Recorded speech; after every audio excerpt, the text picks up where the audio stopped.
전편에 이은 민법 기출문제 중 빈출되는 문제 두 번째 문제로 가장 빈출되는 문제가 통정허위 표시입니다. 31에 42번, 30에 41번, 29에 43번, 28에 45번은 한 지문 등장했고요.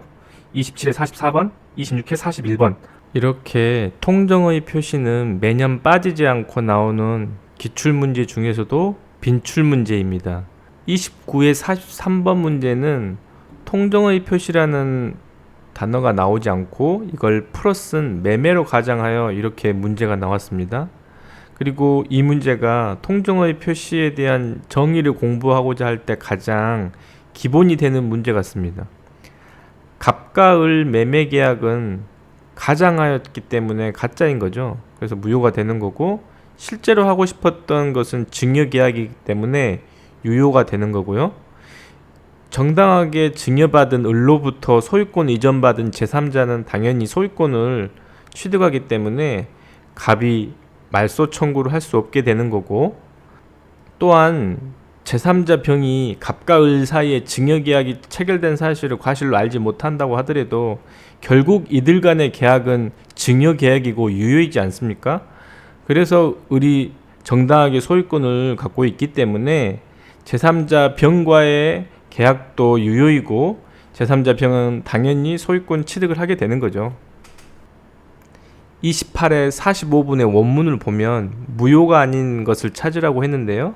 상대방과 통정하여 허위로 체결한 매매계약은 당연히 앞에서 본 것처럼 갑과 을은 매매계약은 무효인 거죠.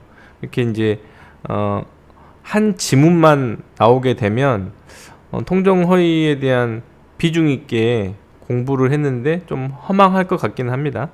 27에 44번 통정한 허위의 매매. 통정해서 허위로 매매했기 때문에 계약은 무효인 거죠. 갑과 을 사이의 계약은 무효. 제3자 병행 상대로 갑은 말소 청구를 할 수 없고 당연히 부동산 소유권을 취득하게 되는 거죠. 그런데 제3자 병이 알았다면 갑과 을과 무슨 차이가 있습니까? 알았다면 당연히 소유권 취득을 못하게 되는 거고요. 알았다면 매매계약 무효가 되는 거죠. 그런데 과실이 있더라도 몰랐다면 당연히 소유권 취득을 하게 되는 거고, 다만 제3자가 알았다는 것을 증명할 책임까지는 없다는 거죠. 항상 증명의 책임은 그 주장하는 자가 증명의 책임이 있는 것이죠.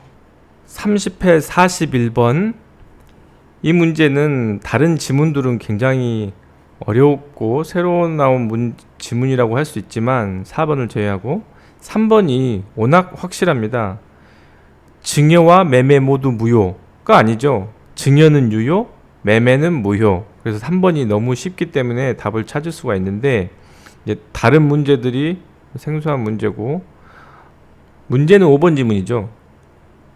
통정허위 표시에서 무효로 대항할 수 없는 제3자 여부 판단 시 파산 관계인과 파산 채권자는 선의로 간주한다. 즉 앞서 문제에서 병에 해당하는 사람들이죠. 선의의 제3자는 무효로 대항할 수 없다. 이렇게 이해를 하고 파산 관계인과 파산 채권자를 굳이 찾아서 공부를 깊이 한다고 하더라도 잘 이해할 수 없습니다. 무효로 대항할 수 없는 제3자, 새로운 법률상 이해관계 여부에 따라서 실질을 파악해야 한다. 왜냐하면 실질적인 것은 증여일 수가 있기 때문에 모든 계약이 다 무효로 되는 게 아니라 실질적인 증여 계약이 있는 경우에는 유효가 될 수 있기 때문에 실질적으로 파악해야 하는 게 맞는 거죠. 26회 41번 이 문제가 문제죠. 통정의 표시의 일반적인 문제가 아닙니다. 우리가 봤던 29회, 28회, 27회는 갑, 을, 병의 계약이 무효인지 유효인지 이런 것을 묻는 문제인데, 26회 41번은 갑을 병을 구별하기가 쉽지 않습니다. 처음 보는 사람에게는. 통정허위 표시에 의한 채권, 계약이 이게 무효인 거죠. 통정허위 표시니까요. 어쨌든 갑과 을이 채권 계약을 맺은 거고, 그 채권 계약을 제3자인 가압류한 사람이 나오겠죠. 이 사람이 병이라고 말할 수 있는 거죠. 이렇게 압축적인 표현으로 새로운 계약관계를 내놓으면 저같이 법을 잘 모르는, 깊이 있게 공부하지 않은 사람은 굉장히 당황하게 되죠. 두 번째도 허위 표시에 의해 설정된 전세권, 이 계약이 갑과 을의 통정 허위 표시의 일종의 계약인 거죠. 전세권 계약인 거죠. 그리고 그것을 저당권을 설정한 자가 이게 바로 병이 될 거고요. 제3자가 될 거고, 대리인의 통정 허위 표시에서 대리인과 본인은 뭐 거의 분신이죠. 제3자가 될 수가 없는 거고, 이들 관계는 통정의 표시에 의해 체결된 제3자를 위한 계약에서의 제3자, 우리가 흔히 말하는 새로운 이해관계를 맺은 제3자가 아니라 갑을 병이 있다면 갑과 병이 어떤 채권 채무 관계가 있는 거죠. 그래서 새로운 이해관계를 맺은 제3자라고 보지 않기 때문에 대리인과 제3자를 위한 계약에서 제3자는 새로운 이해관계를 맺은 제3자가 아닌 거죠. 이 문제 26회 41번 문제 때문에 30일에 이 문제가 30일에 42번 문제가 튀어나온 거죠. 이 26회 문제의 변형이라고 말할 수 있는데, 가장 채권, 이게 이제 채권 계약이지 않습니까? 가짜 채권 계약, 갑과 을이 가짜 채권을 계약을 하고 그것을 가압류한 사람이 병이 되는 거죠. 가장 전세권 역시 마찬가지로 이 가장 전세권을 저당잡은 자가 제3자가 될 거고요. 가장 채무를 보증하고, 보통 우리가 채권 채무 관계가 있고, 갑과 을의 채권 채무 관계가 있고, 제3자가 보증을 하는 거죠. 근데 갑과 을의 그 채무가 가짜라는 거 아니겠습니까? 그리고 그 보증인은 이 사실을 모르는 것 같고, 근데 그 보증 채무를 제3자인 보증인이 이행을 했으니까 이 사람이 제3자인 거죠. 그런데 3번은 채권을 가짜로 양도했다는 거 아닙니까? 가짜로 양도한 사람은 채무자이고, 가짜로 양도를 받은 사람은 채권자이죠. 근데 이 채무자가 변제 전이면 갑인 거죠. 갑이 가짜로 을에게 채권을 양도한 상황에서 변제를 하기 전 채무자는 갑인 거죠. 굉장히 어려운 문제 같습니다.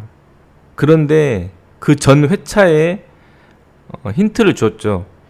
26회 문제와 30회 41번의 5번 지문을 이용하여 30일에 42번 문제를 만들어낸 거죠. 점점 이렇게 회차가 거듭될수록 진화해 가는 것을 볼 수가 있습니다. 27회 43번 진이 아닌 의사표시가 나왔습니다. 31회부터 26회까지 6년간 진이 아닌 의사표시는 딱 한 번 나왔는데요. 그래서 빈출문제 2-1로 묶었지만 통정의 표시가 훨씬 많이 나오고, 진이 아닌 표시는 6년간 한 문제 정도 나왔다. 상대방은 표의자의 진이 아님을 알았을 경우 표의자의 진이 아닌 의사표시는, 표의자는 진이 아닌 의사표시를 취소할 수 없죠. 무효로 할 수 있는 거죠. 답은 쉽게 나왔습니다. 그런데 32의 민법에서 허를 찔렸습니다. 통정의 표시와 비진입 표시가 각각 지문으로 한 문제로 만들어져서 나왔어요. 통정의 표시, 비진입, 통정의. 이러니까 또 예측에서 벗어나고 당황하게 되는 거죠. 그렇다고 하더라도 역시 본질은 바뀌지 않습니다. 통정의 표시에 무효로 대항할 수 없는 제3자에 해당하는지를 판단할 때 파산 관제인은 파산 채권자의 일부가 선이라면 선의로 다루어진다. 똑같은 문장이 그대로 나온 거고요. 그 전회차의 문장이 그대로 나온 거고, 비진의 의사표시는 상대방이 표의자의 진이 아님을 알 수 있었을 경우 취소할 수 있는 게 아니라 무효로 할 수 있는 거고요. 비진의 의사표시는 상대방과 통정이 없다는 점에서 통정허위 표시와 구분이 된다. 통정허위 표시 무효에 대항하려는 제3자는 자신이 선이라는 것을 증명할 필요는 없죠. 주장하는 자가 증명을 해야죠. 모든 지문이 그 전의 차에서 나오긴 했는데 문제의 유형이 이렇게 섞기도 하고 따로 나오기도 하면서 난이도를 조절하는 거죠.